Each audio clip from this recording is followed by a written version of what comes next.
Hello, welcome Dr. Sushma Singh this side. Today in Unit 27 Industrialization we are continuing our topic Social Thinkers on Industrial Society, and our topic is Max Weber. According to many scholars, Weber's attempt to analyze capitalism was meant to supplement Marx's largely economics oriented perspective.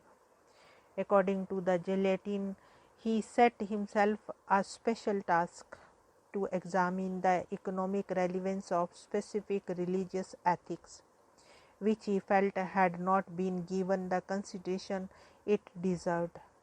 Although he sometimes speaks of correlation and causal influence, he states clearly that he is deliberately treating only one side of the causal chain, that is, the impact of religious values on economic conduct. He wanted to somehow assess the contribution of the Protestant ethics, in particular to the modern economic system, and more generally to contribute to our knowledge of how ideas become effective forces in history. The singular value which defines all modern institutions, according to Weber, is rationalization. This rational, legal oriented value on which the actions are based is different from value orientation, which is derived from traditions, whether it is in politics or economics. Rationalization is the process whereby an increasing number of social actions and interaction become based on considerations of efficiency or calculation, rather than on motivations derived from customs, traditions, or emotion. It is conceived of as the core part of the modernization and as manifested especially in behavior in the capitalist market. Rational administration of the state and the bureaucracy, the extension of modern science, and the expansion of modern technology. This rational value in Protestant ethics, according to the Weber, propelled catalyst development in Occidental or Western countries. He elaborates this thesis in his book Protest Ethics and the Spirit of Capitalism. According to Weber, the spirit of capitalism is such ideas and values which help in the pursuit of rational action, such as rational permanent enterprise, rational accounting, rational technology, and rational law and rationalization of the conduct of life in general. In order that a manner of life well adapted to the peculiarities of the capitalism could come to dominate others, it had to originate somewhere and not in isolated individuals alone, but as a way of life common to the whole groups of men. Weber believes that certain sects of the Protestantism, especially Calvinism, encouraged worldly activities as pursuit of spiritual calling.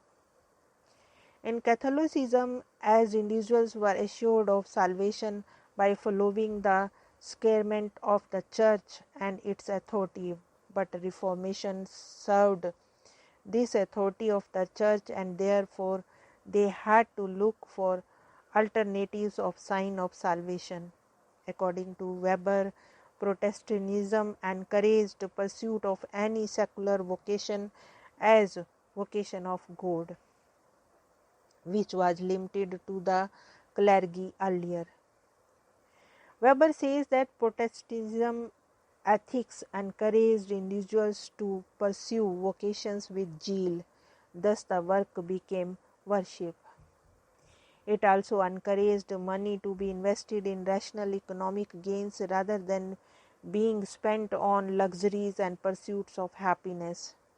This ethic, Weber believed, helped the nascent capitalism. Weber cites the work of Benjamin Franklin, which emphasizes frugality, work, and thrift. It should be noted that Weber maintained that while Purtian religious ideas had had a major influence on the development of economic order in Europe and United States, they were not the only factor.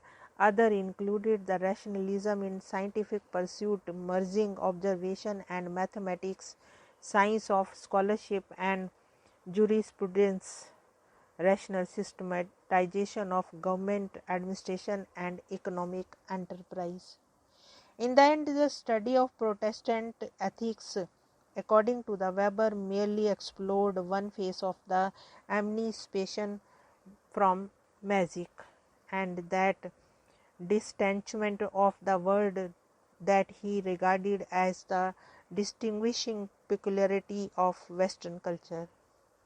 The result, according to the Weber, is a polar night of icy darkness, in which increasing rationalization of human life traps individuals in an iron cage of rule-based rational control. By extension, therefore, Weber argues that in the Orient, where the rational ethics was missing in Hinduism or Confucianism, the capitalist enterprise did not develop. Regarding Hinduism in India, he noted the idea of an immutable world order consisting of the eternal cycles of rebirth and the depreciation of the mundane world, and finds that traditional caste system supported by the religion slowed economic development.